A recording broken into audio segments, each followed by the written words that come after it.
तमाम मुद्दों को लेकर लोको पायलट आज जंतर मंतर पर मौजूद है। उनसे बात करते, देश के अलग अलग कोने से अलग अलग संगठन आए हैं, तो क्या प्रमुख मांगे हैं, क्या रेल मंत्रालय तक इनकी बातों को लेकर के जिस तरीके से 24 चुनाव से पहले इनका धरना है, क्या वाकई में सत्ता शासन इन बातों पर ध्यान देंगी क्या? आइए उन तमाम चेहरों से हम बात करते हैं। रेलवे की तमाम यूनिट यहाँ पर आज इकट्ठी है, आप लोग की लोको पायलट की। क्या प्रमुख मांगे हैं कि आज जंतर मंतर जैसे पॉलिटिकल जगहों पर जहाँ धरने होते हैं, आज कर्मचारियों को भी आना पड़ा? देखिए, सारी यूनिट नहीं है, ये हम लोग मेनली जो है लोको पायलट्स हैं, भारतीय रेलवे के अन्य अन्य डिवीजनों से आए लोको पायलट्स हैं। डिमांड्स हमारी बहुत सारी हैं। डिमांड्स हमारी ये है, असुरक्षित गाड़ी चलाना बंद करो। मेनली हमारा जो अपने पेमेंट का मामला नहीं है, हमारा कोई पैसे का मामला नहीं है, हमारा सिर्फ सुरक्षा और सुरक्षा का मामला है। उसमें हमारा जैसा है, जो भी मामले हमारे हैं, असुरक्षित गाड़ी हो गई, एक बीपीसी होता है ट्रेन का, वो बीपीसी अवैध होने के बाद गाड़ी नहीं चलवाना चाहिए, लेकिन उसको भी रेलवे के बनाए हुए रूल के बावजूद उससे चलवाया जाता है। तो वो सब हम बात करें तो थोड़ा पब्लिक भी जाने, बीपीसी क्या? ब्रेक पावर सर्टिफिकेट, गाड़ी की जो ब्रेक पावर है उसका प्रमाण पत्र होता है, जिसकी कुछ एक नियत अवधि होती है, उसके बाद भी उसको चलवाया जाता है।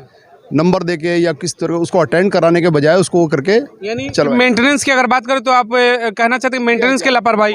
ये सुरक्षा से जुड़ा हुआ विषय है और ये सुरक्षा को प्रभावित करता है। दूसरे और मांगे हमारी बहुत सारी हैं, जैसे ये टूल्स की बात कर रहे हैं। हमारा लोगों में जो टूल्स होते हैं, मतलब जो टूल्स हम लोग हाथ में लेके चलते हैं या बक्से में लेके चलते हैं, उसको लोगों में ही फिट कराया जाए, क्योंकि उसको क्या है, कई बार ऐसी जगह होता है कैरी करने में दिक्कत होता है। क्योंकि हम लोग जो है, आप एक पोस्टर देख रहे होंगे, हमारे लोको पायलट की स्थिति ये बना के रखी हुई है।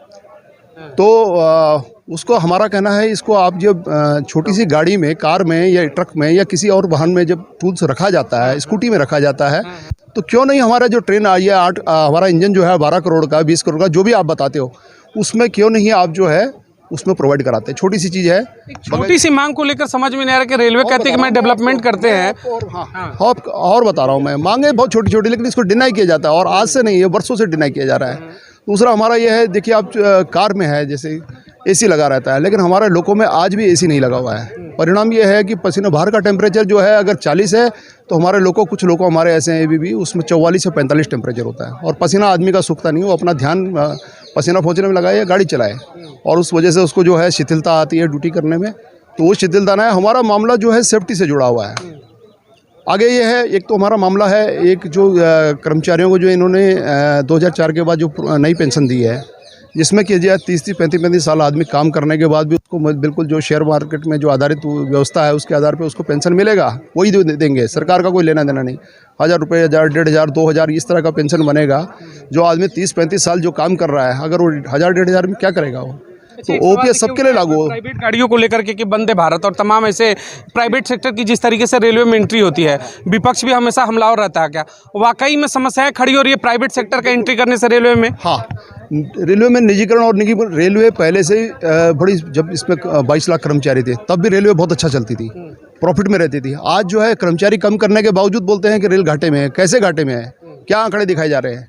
ये समझने वाली बात है कि भाई, अगर आप मतलब, और गाड़ियां आप देखोगे सभी फुल चलती हैं, सब भरी चलती है, किराया बड़ा है, उसके बावजूद घाटे में कैसे रेल हो सकती है? ये तो फर्जी आंकड़े दिखाए जाते हैं। गवर्नमेंट संसद के अंदर आंकड़े पेश करती है रेल बजट को लेकर के, वो कहीं ना कहीं धरातल से कोसों दूर है। मेरा मानना तो ये है कि रेलवे प्रॉफिट में चल रही है, निस्संदेह प्रॉफिट में चल रही है, क्योंकि सारी गाड़ियाँ, और अगर कहीं घाटा दिखाया जा रहा है तो वो किस वजह से है, उस बारे में तो सरकारी प्रॉफिट में चल रही, तो फिर लोको पायलट को नुकसान क्यों कराया जा रहा है? छोटी छोटी बातें, आपने कहा कि टूल किट, ये सिंपल सा मेथड है कि आप नई नई ट्रेनें ला रहे हैं, तो टूल किट बैठाना कोई बहुत बड़ा लार्ज पर्सपेक्टिव का बजट नहीं होगा। वो ये है, देखिए एक कैमरा डिवाइस लगाया जा रहा है लोको में, CCVRS जिसको बोलते हैं।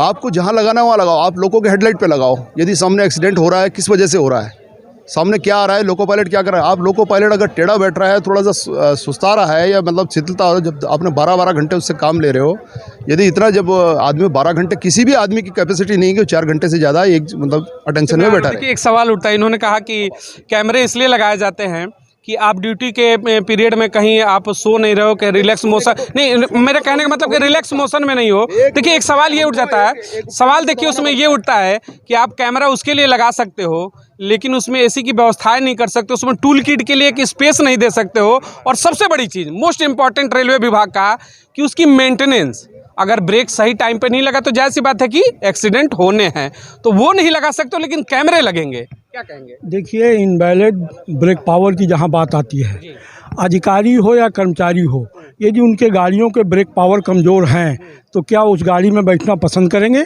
कतई नहीं। तो इसी तरीके हम पब्लिक सेफ्टी में जो डिमांड कर रहे हैं कि गाड़ियों के ब्रेक पावर बेहतर हों, इनवैलिड ब्रेक पावर पर गाड़ी का संचालन ना किया जाए। इसके लिए हम डिमांड कर रहे हैं कि हमें इनवैलिड ब्रेक पावर पर गाड़ी नहीं चलानी है।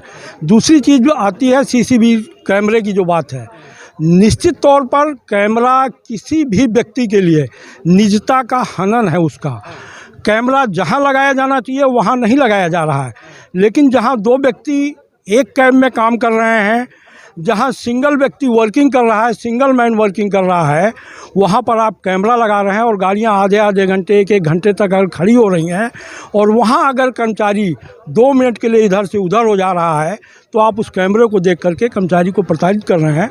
हमारी डिमांड है कि जहां सेफ्टी से जुड़ा हुआ डिपार्टमेंट है, स्टेशन मास्टर का दफ्तर है, जहां पर सारे सिस्टम को देखा जा सकता है, जहां से सारी सिस्टम की सिग्नलिंग लोअर की जा सकती है, वहां पर कैमरा लगाया जाए।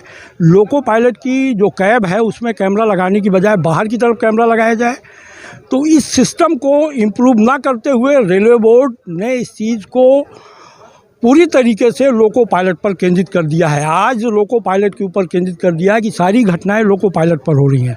कारण लोको पायलट से अगर ये घटनाएं हो रही हैं तो लोको पायलट को जो सिस्टम अडाप्ट किया गया है, अगर 24 घंटे के अंदर का एक फार्मूला अडाप्ट किया जाए, 8 घंटे की वर्किंग, 8 घंटे का रेस्ट और 8 घंटे परिवार के लिए, तो यहाँ तो प्रशासन ने हमसे कंटिन्यूअस 12-12 घंटे, अभी जो सिंहपुर का एक्सीडेंट हुआ है बिलासपुर में, 1 महीने में 14 दिन उसके 12 घंटे कंटिन्यूअस नौकरी हुई है। और वो जो 8 घंटे की ड्यूटी होनी चाहिए थी, तो क्या ऐसी कंडीशन पर माइक्रो स्लिप नहीं हो सकता आदमी? क्षणिक निद्रा नहीं आ सकती है? विदिन अ सेकेंड के लिए उसकी याददाश्त इधर से उधर नहीं हो सकती है क्या? तो उन कंडीशन में प्रथम दृष्टया में लोको पायलट के ड्यूटी आवर्स को कंट्रोल करना, उसके ड्यूटी आवर्स को कम करना, 8 घंटे से कम। भारत सरकार का या केंद्रीय गवर्नमेंट का जो स्वास्थ्य मंत्रालय है उसने इंजन का अगर सर्वे किया हुआ है, उसका कहना ये है कि इस प्रकार के इंजनों में जहां टेम्परेचर 45 से 50 डिग्री होता है, कोई भी व्यक्ति 5 से 6 घंटे से ज़्यादा कंसंट्रेट नहीं रह सकता है। वहाँ आप हमसे 10 घंटे 11 ह्यूमन राइट्स वायलेंस की बात करें तो उसमें आता है, उस कैटेगरी में आता है। बिल्कुल। तो आप हमसे 10 से 12 घंटे और 13 घंटे नौकरी कराने का प्रयास कर रहे हैं। आप सर्कुलर निकाल करके 9 घंटे और 9 घंटे से एबव की ड्यूटी ले रहे हैं। तो ये ह्यूमन राइट्स का वायलेट तो हो ही रहा है।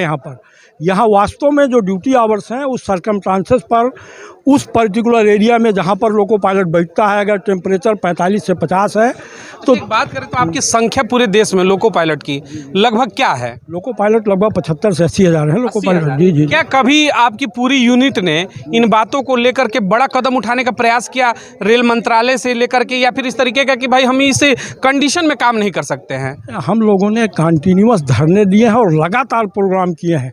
उस प्रोग्राम के अगेंस्ट में सेफ्टी रिव्यू कमेटियां बनी है रेलवे बोर्ड की तरफ से। उन्होंने वर्किंग आवर्स डिसाइड किए हैं, लेकिन उन वर्किंग आवर्स को लेकर के प्रशासन जो लोअर लेवल का है वो गंभीर नहीं है।